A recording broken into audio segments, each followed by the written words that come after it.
जिसकी मां की बुद्धि इतनी कुटिल हो तो उसके पुत्र की बुद्धि कुटिल क्यों नहीं हो सकती? जिस तरह एक सिंह हिरणों के झुंड को कुचल देता है, उसी तरह मैं उसकी चतुरंगनी सेना का नाश कर दूंगा। तभी यह मेरा धनुष धारण करना सार्थक होगा। मैं भरत को जीता नहीं छोड़ूंगा।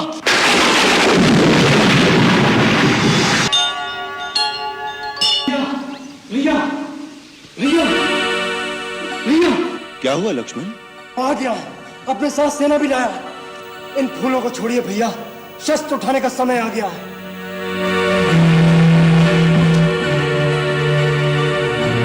अच्छा हुआ वो खुद चलकर आ गया। आज मैं उसे जीता नहीं छोड़ूंगा। क्या बात है लक्ष्मण, कौन आ गया? आपका चहेता भरत। क्या भरत आया है? कहाँ है? चित्रकूट तक आ गया है। मुझे वन में भील और कौल मित्रों ने आकर कहा, अयोध्या का राजा भरत अपनी चतुरंगी सेना के साथ चित्रकूट आ रहा है। मैंने स्वयं पेड़ पर चढ़कर देखा तो मुझे सच सेना दिखाई दी। अपनी सूर्य पताकाएं लहरा रही थी, साथ में घोड़े और हाथी भी थे। इसका अर्थ है वो अपनी पूरी शक्ति के साथ आक्रमण करने आ रहा है। आक्रमण? किस पर? आप पर। और किस पर? राज्य पाकर उससे राज का मत संभाला नहीं किया। किसी ने बुद्धि दी होगी कि मूर्ख, इस राज पर तो असली अधिकार श्री राम का है और श्री राम प्रजा को प्यारे भी हैं। एक न एक दिन ये प्रजा तुझसे राज छीनकर श्री राम को दे देगी। बस उसने सोचा होगा इस समय दोनों भाई वन में निस्सहाय अवस्था में अकेले हैं, दोनों को समाप्त कर अपना राज निष्कंटक कर लूं। उसे नहीं पता था कि अभी तक लक्ष्मण जीवित है। क्या अनर्गल बातें कर रहे हो लक्ष्मण? भरत की बुद्धि ऐसी कुटिल कभी नहीं हो सकती। क्यों? क्यों कुटिल नहीं हो सकती? जिसकी मां की बुद्धि इतनी कुटिल हो तो उसके पुत्र की बुद्धि कुटिल क्यों नहीं हो सकती? यदि उसके हृदय में कपट नहीं होता तो अपने साथ हाथी, घोड़े और सेना लेकर नहीं चलता। भैया, भरत आपकी दृष्टि में एक साधु पुरुष हो सकता है, लेकिन राजमत पाने के बाद राज का मत किसी से सहा नहीं जाता। अरे मानव तो क्या, इंद्र जैसे देवता भी राजमत के नशे में चूर होकर उचित और अनुचित भूल जाते हैं। आज राज शक्ति के नशे ने भरत को अंधा कर दिया है। वो आपको निस्सहाय और बेसहारा समझकर आपकी हत्या करने आ रहा है। नहीं लक्ष्मण, नहीं। आपको मेरी सौगंध है भैया, आज मुझे मत रोकिएगा। मैं आपके चरणों की शपथ खाता हूं, यदि मैंने क्षत्रिय कुल में जन्म लिया है और मैं सच्चा रघुवंशी हूं तो आज वे दोनों रणक्षेत्र में मेरे हाथों मारे जाएंगे। जिस तरह एक सिंह हिरणों के झुंड को कुचल देता है, उसी तरह मैं उसकी चतुरंगनी सेना का नाश कर दूंगा। तभी यह मेरा धनुष धारण करना सार्थक होगा। भैया, यदि आज भगवान शंकर भी उसकी सहायता के लिए आ जाएं, तो मुझे राम की दुहाई है, मैं भरत को जीता नहीं छोड़ूंगा।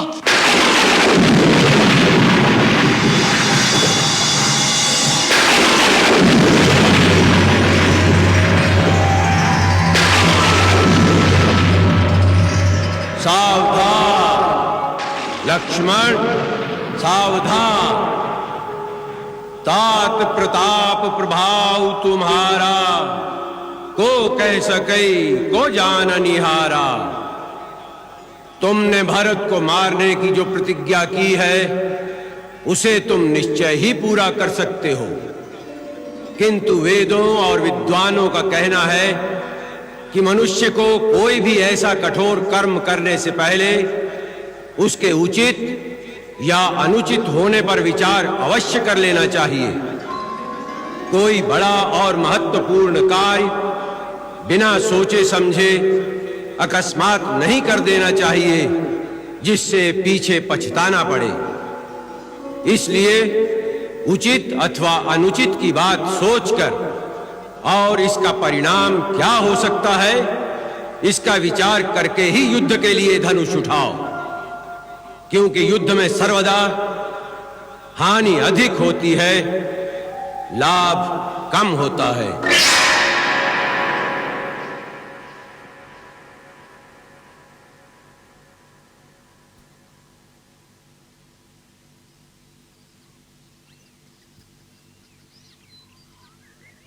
लक्ष्मण, ये आकाशवाणी सुनी तुमने? जो उचित और अनुचित का भली भांति विचार किए बिना किसी काम को जल्दी में करते हैं, वो पीछे पछताते हैं। मुझे तुम्हारी वीरता पर और तुम्हारे पराक्रम पर किंचित भी संदेह नहीं है। तुम क्रोध के आवेश में भरत को अवश्य मार सकते हो, परंतु जब तुम्हें पता लगेगा कि भरत पर तुम्हारा संदेह मिथ्या था, तो क्या फिर उसे जीवित भी कर सकोगे? परंतु भैया, जो आंखों से दिख रहा है उसे आप संदेह कह रहे हैं? कभी कभी आंखों से देखा हुआ भी सत्य नहीं होता। राजपद का प्रमाद साधारण मानव को हो सकता है, इंद्र जैसे देवता को भी हो सकता है, परंतु भरत का स्थान देवताओं से भी ऊंचा है। वो एक महामानव के रूप में महानता की परिसीमा है। जिस प्रकार खटाई की एक बूंद से क्षीर सागर का दूध नहीं फट सकता, उसी प्रकार अयोध्या तो क्या, त्रिलोक का राज्य भी भरत को दे दिया जाए तो भी उसे राजमत नहीं हो सकता। आपके इसी साधुपने में हमने अपने हाथ में आया हुआ राज छोड़ दिया। सारी प्रजा आपके साथ थी। आपका एक संकेत होता तो प्रजा महाराज को आपका राज अभिषेक करने में विवश कर देती, और प्रजा के बल पर मैं अपने पिता का वचन झूठा कर देता। लक्ष्मण, पिता और पुत्र का नाता प्रजा के मतामत से निर्धारित नहीं होता। इसी प्रकार भाई और भाई के बीच फैसले तलवार से नहीं किए जाते।